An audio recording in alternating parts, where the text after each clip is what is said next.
Sabun di bilik mandi sabun. Sabun di bilik mandi sabun. Man, lagu apa yang kau nyanyi ni? Sabun di bilik mandi sabun.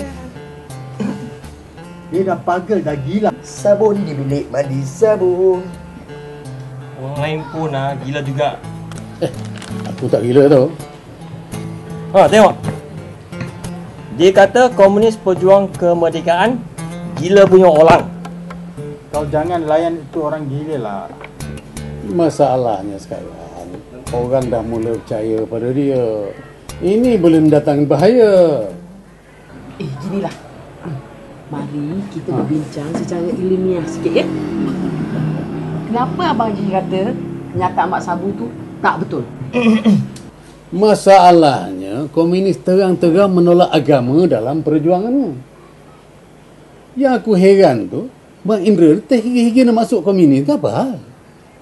Kalau ikutkan, Mat Indra itu anak pada guru agama.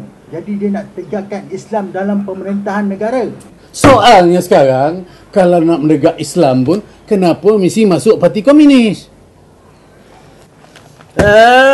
Saya memang geram dengan komunis itu. You tahu tak?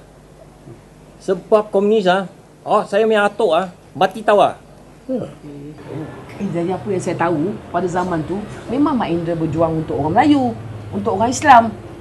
Cuma salah masuk parti je. Zaman itu tak ada surat khabar, tak ada radio. Jadi Mak Indra tak tahu dia masuk parti yang salah. Sabun di bilik mandi sabun.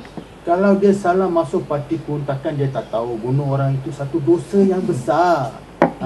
Apatah lagi, dia bunuh anggota polis yang sama bangsa dan agama dengan dia tu. Dari apa yang saya baca, Mak Indra diarahkan serang polis yang sedang mabuk dan sedang main judi. Bagi nasihat tak cukup ke? Takkan sampai nak serang? Banyak ke dia duit nak beli peluru? Macam mana dia dapat? Sebab gila nak perintah negara lah tu. Sampai darah daging saudara sendiri pun dia sanggup makan. Sama lah macam tu Sabu. Sudah gila nak perintah Malaysia, petulang negara macam komunis pun dia sanggup angkat jadi pejuang negara. Cisin. Sabun di bilik mandi sabun. Memanglah Mat Sabu itu gila. Saya rasa dia nak kawal lain mau tutup lain punya isu. Aku setuju dengan kau sini. Untuk kita sekarang ni pun cerita pasal komunis dengan Mak Sabu. Bukan kau Mak Sabun. Kau tengok Facebook, blogger, surat khabar, semua isu ni. Mana isu senyap sepi. Itulah. Dia orang semua pandai main sorok-sorok. Macam hide and seek. Tengok lepas ni orang lupa pasal kes itu.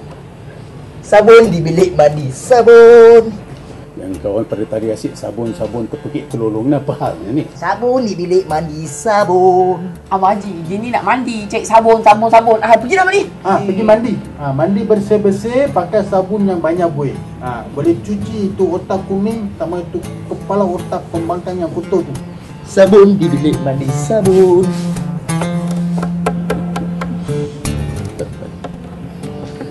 Sabun.